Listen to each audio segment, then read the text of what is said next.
ibu kita, hamil kita itu dalam kondisi yang sulit. Wallahi jamaah, ada seorang syekh cerita, ada seorang anak lelaki bawa ibunya. Bawa ibunya masuk ke dokter ini, subhanallah. Ibunya ini gila jamaah. Anak-anak muda ini, belum nikah. Dia bawa ibu, diludahin anaknya, digigit anaknya.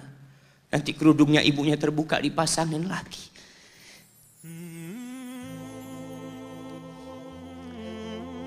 Dan seperti ini kelakuan. Iya kata dia. Engkau berbakti sama dia, kata dia. Dia kan gak kenal sama engkau. Iya, dia gak tahu sama Ana. Tapi Allah tahu kalau dia ibu Ana. Allah tahu kalau dia ibu Ana. Ana harus berbakti. Pasiennya keluar, ditutup pintunya. Dokter ini nangis. Dia mengatakan, Ana sering dengar ceramah tentang birrul walidain. Ana sering mendengarkan tausiah ustaz tentang berbakti kepada orang tua. Tapi Ana baru sekarang melihat kebaktian seorang anak. Ada yang harus hamil kita dalam kondisi dia ditinggal sama suaminya. Dia harus cari nafkah sendiri. Ada yang harus muntah-muntah demi kita. Allah ya.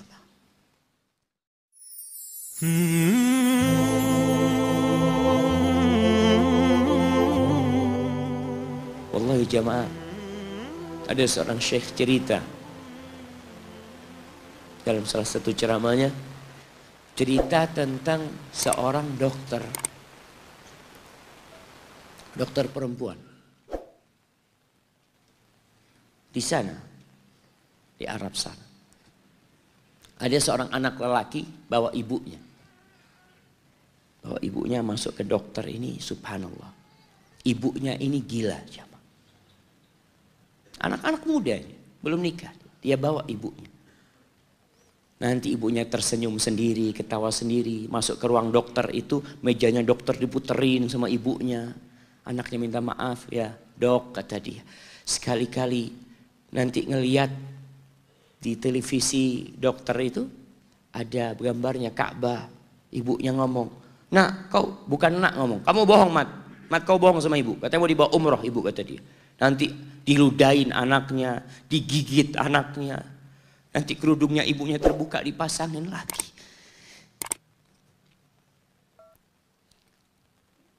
Itu dokter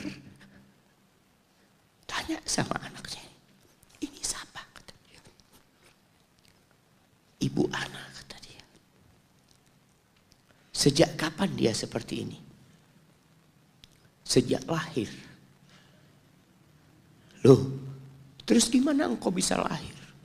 Iya, sama kakek Ana, ibu Ana dinikahkan. Tapi 10 bulan diceraikan ibu Ana. Ya karena seperti ini ibu Ana. Ana lahir dari rahim ibu Ana.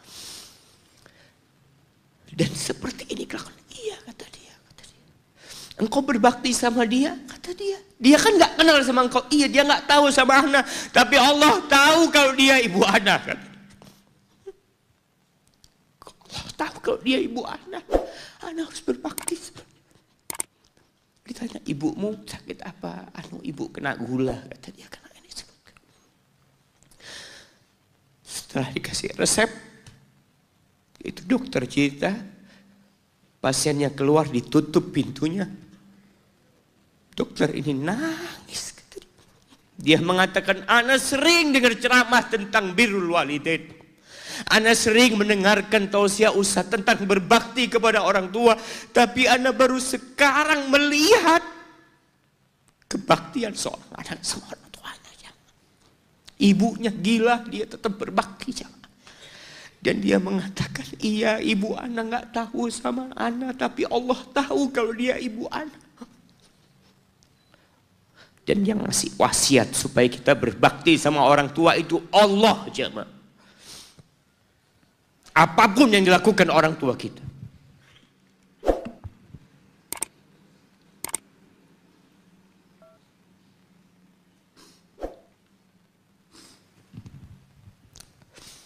Apalagi ibu. Allah katakan hamalathu ummuhu kurha wa wada'athu kurha. Ibu kita, hamil kita itu dalam kondisi yang sulit.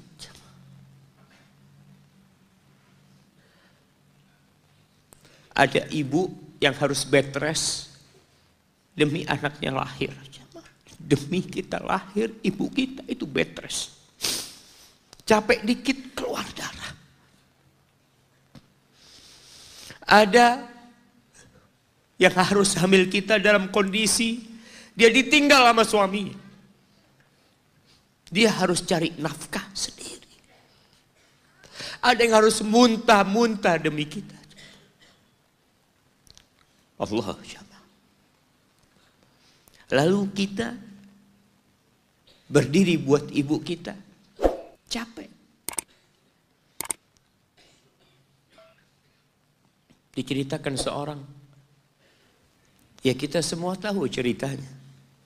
Tentang 3 orang yang masuk ke dalam gua. Kemudian gua itu tertutup dengan batu yang menggelinding. Lalu mereka bertawasul dengan amal soleh mereka. Salah satunya yang mengatakan, Ya Rabbi, Allahumma, Ya Allah, aku punya 2 orang tua. Aku punya 2 orang tua. Yang aku senantiasa memberikan susu kepada keduanya sebelum keluarga yang lain minum susu. Dia sudah menikah, dia punya istri, punya anak. Pada suatu hari, ya Allah, aku kejauhan cari rumput. Sehingga aku balik dalam kondisi orang tua sudah tidur. Maka aku pereskan susu buat keduanya, ya Allah. Allah tahu, tapi dia mau cerita sama Allah. Dia ingin tawasul dengan amal soleh dia. Lalu aku taruh di wadah. Aku datang ke bapak ibuku, mereka tidur. Maka aku berdiri di hadapan kedua. Jamaah, bukankah bisa dia taruh di sebelah meja ibunya susu itu? Dia ambilkan meja, taruh di sana, dia bisa tidur. Dia sudah berbakti sama orang tuanya dengan seperti itu. Tapi anak ini tidak. Aku berdiri, ya Allah, aku gak ingin membangunkan keduanya. Dan aku terus berdiri, aku pegang itu susunya. Sampai mau subuh bangun, aku serahkan kepada kedua. Anak-anaknya nangis minta susu. Kata dia, lah, sampai bapak ibu aku minum. Kalian jangan minum. Kita kadang-kala sudah menikah lebih peduli sama istri kita. Lebih peduli sama anak-anak kita. Nggak ada hadis yang mengatakan anak itu pintu surga, jemaah. Yang ada itu orang tua pintu surga. Kita peduli sama anak-anak kita. Beli oleh-oleh buat istrinya. Ditelepon istrinya mau apa, kepingin apa. Pernahkah engkau telepon ibumu? Tanya, Umi kepingin apa, Umi? Ana lagi dalam perjalanan, Umi. Jamaah. Itu anak, Masya Allah. Dia berdiri. Kenapa dia kuat, jamaah? Karena dia tahu Allah yang nyuruh dia berbakti. Mungkin tidak ada yang melihat berdirinya dia. Tapi Nabi ceritakan berdirinya dia. Dari malam jamaah sampai pagi. Berapa jam dia ingat ibuku hamil aku 9 bulan. Capek. Ana semakin tahu dengan tugas besar seorang ibu dan pengorbanan seorang ibu. Setelah Ana menikah, setelah Ana tahu bagaimana istri Ana hamil, ketika dia harus tidur gak enak, makan muntah, muntah aja, Ana melihat istri Ana sampai lemes dia. Ana ingat begini ibu Ana hamil Ana. Lalu kita lupa jemaah. Kita sok sukses. Mungkin engkau lebih sukses dari orang tuamu. Tapi kalau nggak ada bapak ibu, engkau nggak akan pernah lahir di muka bumi. Allah ceritakan ibunya hamil dia. Wa wada'athu kurha. dan melahirkannya dalam kondisi sulit. Kadangkala perut ibu kita itu disobek demi kita keluar dari perut ibu kita.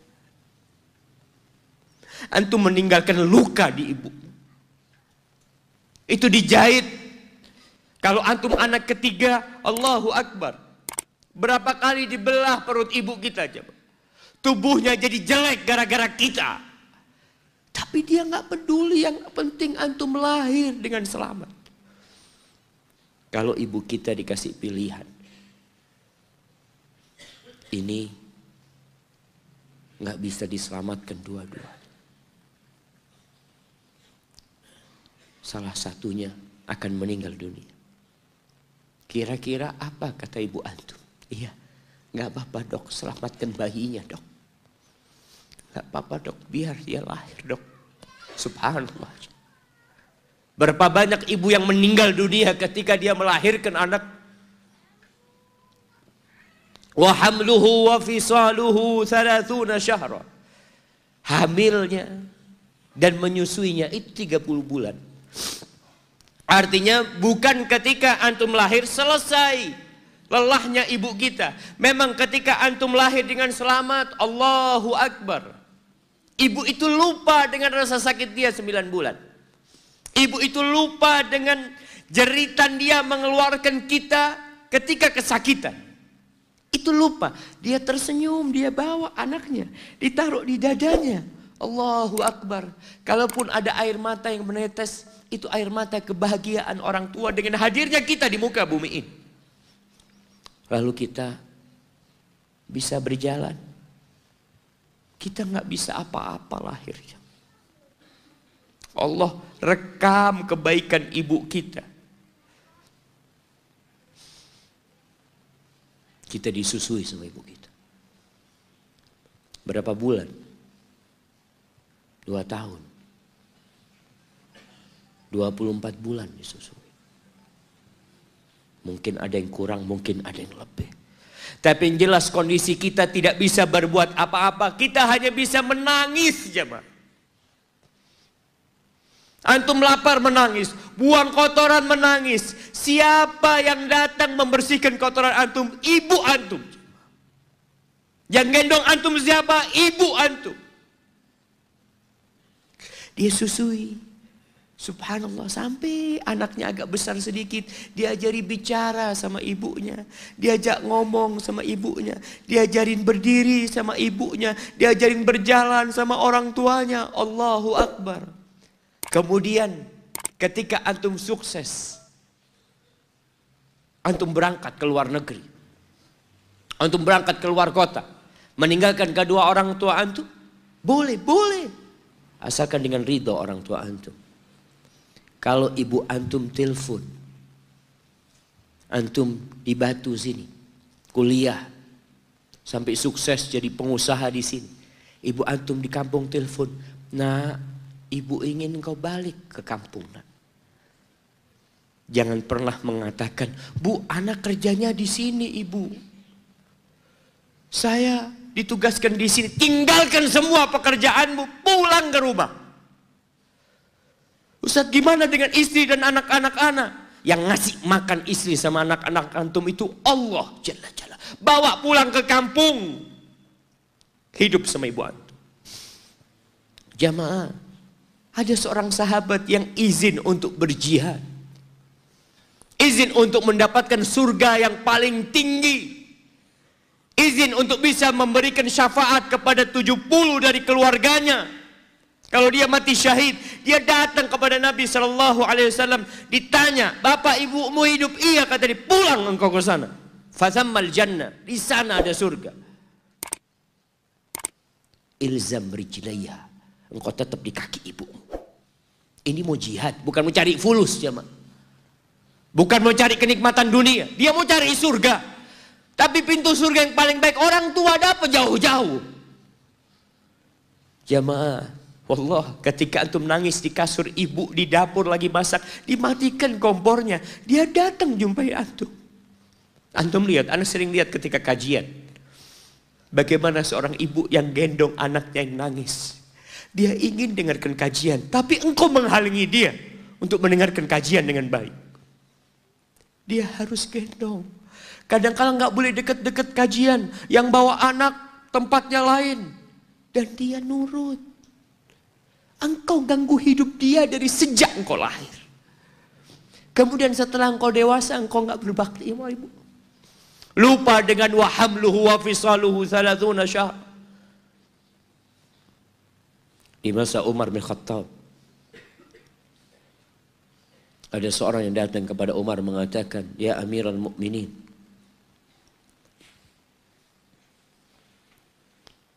aku ini jadi kendaraan buat ibuku. Aku ini yang membersihkan kotoran ibuku. Dan aku palingkan wajahku. Ibuku sudah lumpuh, gak bisa apa-apa. Dan aku berusaha untuk berbakti sama dia. Aturani qad jazaituha. Gimana menurut, apakah aku sudah balas kebaikan ibuku?" Kata Umar, "La," kata dia. "Enggak, belum." "Ya Amirul Mukminin, bukankah aku sekarang ini telah berbuat kepada ibuku seperti ibuku berbuat kepadaku waktu aku kecil?" Artinya sama pekerjaannya sekarang ini. Aku yang menyuapin ibuku, aku yang membersihkan ibuku, yang mengantarkan dia ke kamar mandi. Semua yang pernah dilakukan ibuku, kira-kira sudah aku lakukan semua sekarang. Kata Umar, enggak sama, kata dia. Ibumu waktu merawatmu ketika engkau kecil, ibumu berharap engkau bisa hidup. Sedangkan engkau sekarang merawat ibumu ketika sudah tua sakit-sakitan, engkau berharap ibumu mati.